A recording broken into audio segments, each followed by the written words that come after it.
शिवपुर गांव में एक बहुत ही पुराना पेड़ था जिस पर एक कौवा और कोयल दोनों रहते थे। एक बार दूसरे गांव से आए दो युवक उस पेड़ के नीचे आकर बैठ गए। कोयल अपनी मधुर आवाज में गाने लगी। वाह, कितनी मधुर आवाज है इस कोयल की। इसके गाने ने तो मानो हमारी सारी थकान पल भर में ही गायब कर दी। कितना आनंद आ रहा है इसका गीत सुनकर। ऐसा लग रहा है ये सारा दिन ऐसे ही गाती रहे और हम इसके मधुर गीतों में खोए रहें। कुछ देर गाने के बाद कोयल चुप हो जाती है। तभी कौवा काए काए करना शुरू कर देता है। इस कौवे ने तो सारा मजा ही किरकिरा कर दिया। कौवे की कर्कश आवाज सुनकर उन दोनों राहगीरों ने पेड़ पर पत्थर मारना शुरू कर दिया। कौवा डर कर वहाँ से भाग गया। कुछ देर बाद जब वो दोनों वहाँ से चले गए तब कौवा आकर उस पेड़ पर वापस बैठ गया। कौवा रोते हुए कोयल से कहने लगा, भगवान ने मेरे साथ बड़ा ही अन्याय किया है। ऐसा क्यों कहते हो? तुम्हारे साथ कौन सा अन्याय हुआ है? देखो ना बहन, एक तो भगवान ने मुझे इतना काला रंग दे दिया और ऊपर से आवाज भी कर्कश वाली दे दी। जहाँ भी बैठकर कुछ बोलना चाहूँ तो लोग आवाज सुनकर पत्थर मारने लगते हैं। और एक तुम हो, भले ही तुम्हारा रंग काला हो लेकिन बोली इतनी मीठी है कि तुम्हें सभी सुनना चाहते हैं। तुम्हें कोई नहीं भगाता। यही तो विधाता का खेल है मेरे भाई। वो जिसे जैसा बनाता है उसे वैसे ही स्वीकार करना पड़ता है। तुम मुझे कोई ऐसा उपाय बताओ जिससे कि मेरी भी तुम्हारी तरह मधुर आवाज हो जाए। ये तो कोई नहीं कर सकता कि तुम्हें कोयल बना दे, सिवाय उस शिवजी भगवान के। विधि विधान को बदलने की क्षमता तो केवल शिवजी के ही पास है। एक वही है जो ब्रह्मा जी के लेख में परिवर्तन कर सकते हैं। अगर तुम कैलाश जाकर शिव जी से प्रार्थना करो तो वो तुम्हारी सहायता जरूर करेंगे। कौवा वहाँ से उड़कर 2 दिन का सफर तय करके कैलाश शिव जी के पास पहुँच जाता है। प्रणाम प्रभु। कागराज, आज कैलाश किस कारण वशाना हुआ? इसके बाद कौवे ने अपनी सारी व्यथा शिव जी को सुना दी। उसकी कहानी सुनने के बाद शिव जी बोले, हे कागराज, तुम इतने दुखी ना हो। तुम जैसा चाहते हो मैं तुम्हें वैसा बना दूंगा, किंतु मैं चाहता हूँ कि कोयल बनने से पहले तुम एक बार कोयल से जाकर पूछ लो कि वो कितनी सुखी है। शिव जी की बात सुनकर कौवा कोयल के पास जा पहुँचा और उसको अपनी और शिव जी के बीच हुई सारी बात बता दी। फिर कोयल उससे कहने लगी, भैया, मेरी आवाज भले ही मीठी है पर रंग काला है। अंधेरे में मैं दिखाई नहीं देती। मुझसे अच्छी जिंदगी तो हंस की है जो कितना सफेद है। सभी देखना चाहते हैं उसे। सारा दिन सरोवर में रहता है, कितना सुंदर लगता है। हर कोई उसे देखना चाहता है। कोयल की बातें सुनकर कौवे का मन बदल गया और वो फिर शिव जी के पास पहुंचा। प्रभु, अब मुझे कोयल नहीं बनना। वो तो अपनी जिंदगी से खुश नहीं है, किंतु हंस जरूर अपनी जिंदगी से खुश होगा। ठीक है, मैं तुम्हें जरूर हंस बना दूंगा, पर एक बार जाकर तुम हंस से पूछ कर आओ कि वो कहीं अपनी जिंदगी से दुखी तो नहीं है। कौवा एक बार फिर उड़कर हंस के पास पहुंचा। भाई, मैं तुमसे कुछ पूछना चाहता हूँ। पूछो भाई, क्या पूछना चाहते हो? तुम तो अपनी जिंदगी में बहुत खुश होगे ना? नहीं भाई, मुझे हमेशा डर लगा रहता है कि कहीं कोई मेरा शिकार न कर ले। लेकिन तुम्हारा शिकार कौन करेगा? आजकल हर कोई पानी में रहने वाले पशु पक्षियों को मारकर खा लेते हैं। मुझे तो हर समय यही डर लगा रहता है कि कहीं कोई मुझे मार न दे। यही मेरी जिंदगी है। सच कहूँ तो जिंदगी तो तोते की अच्छी होती है, हरा हरा रंग और लाल लाल चोंच। हंस की बात सुनकर कौवा तोता बनने की ख्वाहिश पाल लेता है और वो शिव जी के पास जाकर कहता है, प्रभु, मुझे तोता बना दीजिए। कागराज, तुम एक बार तोते से जाकर पूछो कि कहीं उसको भी अपनी जिंदगी से कोई शिकायत तो नहीं है। उसके बाद कौवा तोते के पास चला जाता है और उससे पूछता है, दोस्त, तुम तो अपनी जिंदगी में बहुत खुश होगे। तुम्हें कोई शिकायत नहीं होगी।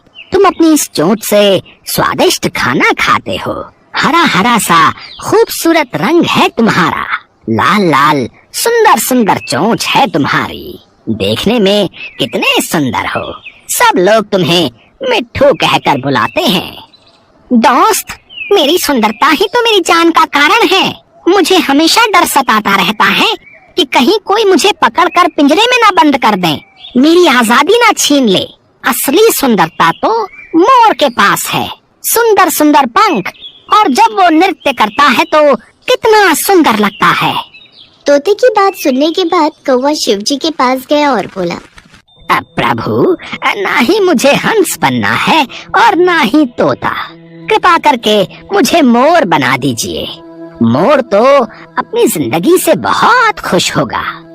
कागराज, तुम एक बार मोर से भी पूछ लो, उसे कहीं अपनी जिंदगी से कोई शिकायत तो नहीं है। कौवा मोर को ढूंढने गया, लेकिन वो उसे कहीं दिखाई नहीं दिया। फिर वो उसे चिड़ियाघर में मिलता है। भाई, तुम दिखने में कितने सुंदर हो। जब तुम नाचते हो तो तुम्हारी खूबसूरती में चार चांद लग जाते हैं। लोग तो तुम्हारे साथ फोटो खींचने में कितने खुश रहते हैं। और एक मैं काला कलूटा, अगर मैं किसी की छत पर भी बैठ जाऊं तो वो मुझे वहां से भगा देते हैं।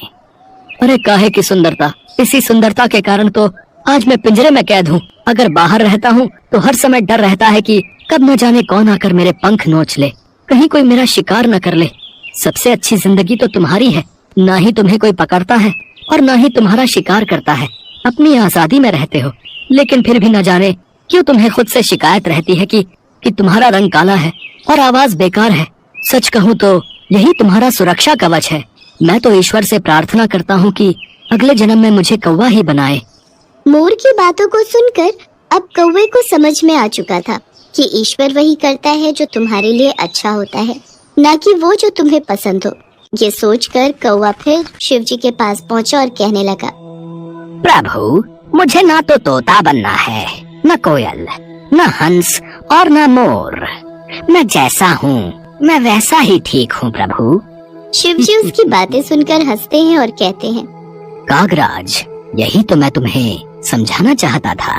हमें किसी से खुद की तुलना नहीं करनी चाहिए, क्योंकि वो हमेशा दुख का कारण ही बनती है और हर कोई अपने आप में श्रेष्ठ है। अब कौवे को सारी बात समझ आ चुकी थी। वो शिव जी से आज्ञा लेकर खुशी खुशी वापस कोयल के पास लौट जाता है। एक बार माँ पार्वती कैलाश पर भ्रमण कर रही थी।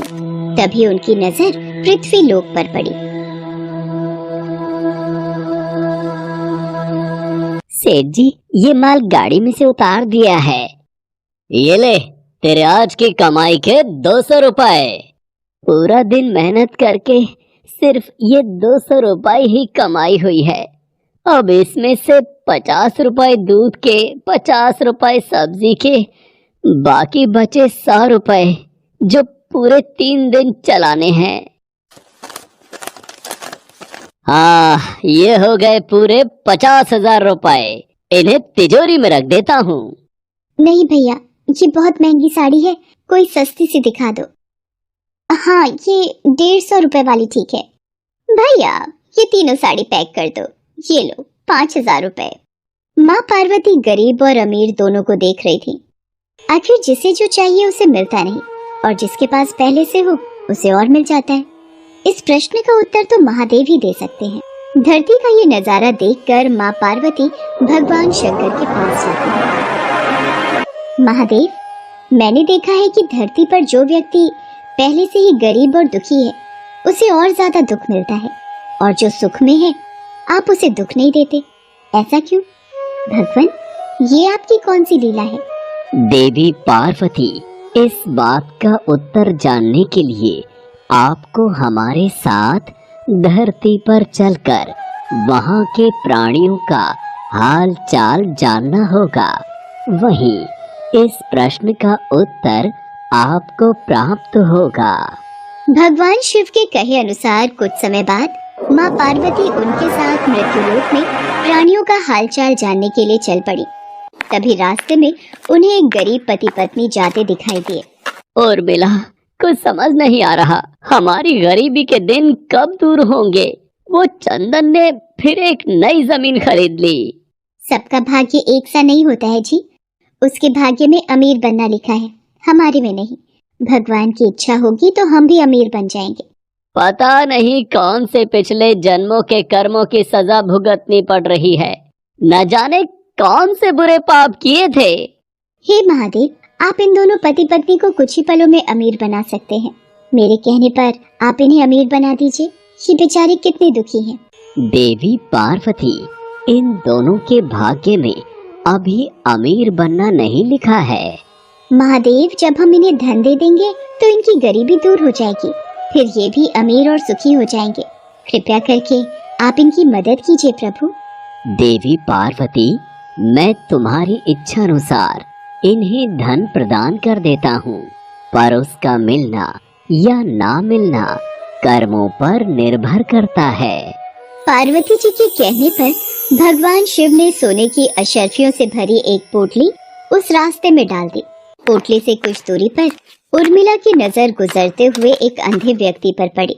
सुनो जी, हम तो गरीब हैं इसलिए दुखी हैं, पर ये सामने व्यक्ति तो नेत्रहीन है। एक बात समझ नहीं आई, ये नेत्रहीन लोग कैसे जीवन व्यतीत करते होंगे? हाँ, बड़ी मुश्किल होती होगी उर्मिला इन बेचारे नेत्रहीन लोगों को। चलो आज हम भी अंधों की तरह चलकर देखते हैं, देखें ये कैसे जीवन जीते हैं। उर्मिला और सूरज आंखें बंद कर एक दूसरे का हाथ थामे चलने लगे। सोने की अशर्फियों की पोटली रास्ते में ही पड़ी रह गई और वे दोनों करीब से गुजर गए। भगवान शिव बोले, देखा देवी पार्वती, इनके भाग्य में अभी गरीबी ही लिखी है। हम कुछ दिन धरती पर ही रहेंगे। यहाँ मनुष्य रूप में रहकर मैं तुम्हारे मन की सभी शंकाओं को दूर करना चाहता हूँ। भगवान शिव और देवी पार्वती ने मनुष्य का रूप धारण किया और पति पत्नी के रूप में एक गांव के पास डेरा जमाया। शाम के समय देवी पार्वती भगवान शिव से बोली, स्वामी, मैं रसोई की तैयारी शुरू करती हूँ। यहाँ पृथ्वीलोक में यदि हम रहने आ ही चुके हैं तो हमें भोजन की भी व्यवस्था करनी होगी। मैं चूल्हा बनाने की तैयारी करती हूँ, आप तब तक भोजन बनाने की सामग्री ले आइए। माँ पार्वती चूल्हा बनाने के लिए बाहर से ईंटें लेने गई। चूल्हा बनाने के लिए मुझे ईंटों की जरूरत है। ये एक जर्जर और टूटा मकान दिखाई दे रहा है। इसकी ईंटें मेरे काम आ जाएंगी, यही ले लेती हूँ। चूल्हा तो तैयार कर लिया, महादेव आते ही होंगे। अरे आप आ गए, ये देखिए मैंने चूल्हा तैयार कर लिया। पर आप खाली हाथ क्यों लौट आए स्वामी? भोजन कैसे बनेगा? देवी पार्वती, अब सामग्री की कोई आवश्यकता नहीं है, क्योंकि जिस प्रश्न का उत्तर ढूंढने के लिए आप आई थी वो आपको स्वयं मिल गया। मैं कुछ समझी नहीं स्वामी, मेरे प्रश्न का उत्तर मेरे समक्ष ही है। हाँ देवी पार्वती, आप यही जानना चाहती हैं ना कि इस पृथ्वी पर क्यों गरीब लोग ज्यादा परेशान होते रहते हैं। अच्छा ये बताइए, आप इस चूल्हे को बनाने के लिए ईंटें कहाँ से लेकर आई हो? प्रभु, इस गांव में बहुत से ऐसे घर भी हैं जिनका रखरखाव सही ढंग से नहीं हो रहा है। उन पुराने घरों की जर्जर हो चुकी दीवारों में से मैं ईंटें निकाल कर ले आई। इसका मतलब जो घर पहले से खराब थे आपने उन्हें और खराब कर दिया, जबकि आप मजबूत घरों की दीवारों से भी तो ईंटें ला सकती थी। प्रभु, जो घर अच्छे और सुंदर दिख रहे थे उस घर के लोगों ने अपने घरों का रखरखाव बहुत अच्छी तरह किया है। ऐसे में उन सुंदर घरों को बिगाड़ना मुझे उचित नहीं लगा। देवी पार्वती, कुछ दिन पहले पूछे आपके प्रश्न का उत्तर भी यही है। जिन लोगों ने अपने जीवन को अच्छे कर्मों से सुंदर बना रखा है उन्हें दुख कैसे हो सकता है? इस संसार में हर मनुष्य अपने कर्मों का ही फल पाता है। सबके पास सब कुछ नहीं होता। मनुष्य के पिछले जन्मों का कर्म उसे इस जन्म में भुगतना ही पड़ता है, और यदि वो अपने इस जन्म और आने वाले अन्य जन्मों को सुखी बनाना चाहता है तो हमें सदैव ही पुण्य कार्य करते रहना चाहिए ताकि हमारे कर्म उसमें जुड़ते रहें। आपको ज्ञात है वो मार्ग में उस दिन एक नेत्रहीन व्यक्ति। हाँ स्वामी, मुझे ज्ञात है।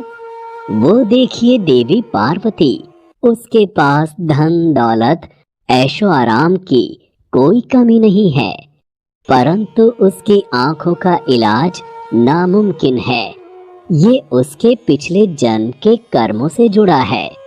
उसने पिछले जन्म में जानबूझकर किसी निर्दोष की आंखों की रोशनी छीन ली थी, इसलिए ये इस जन्म में नेत्रहीन हो गया।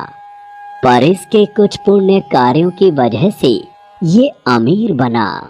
और वो गरीब पति पत्नी स्वामी? देवी, वो दोनों पिछले जन्म में एक कंजूस अमीर सेठ सेठानी थे, जो कभी भी कोई दान पुण्य नहीं करते थे। इसलिए इस जन्म में उन्हें गरीबी और दुख मिला। पर इन दोनों के अच्छे कर्म इनका आगे का जीवन सुखी बना सकते हैं।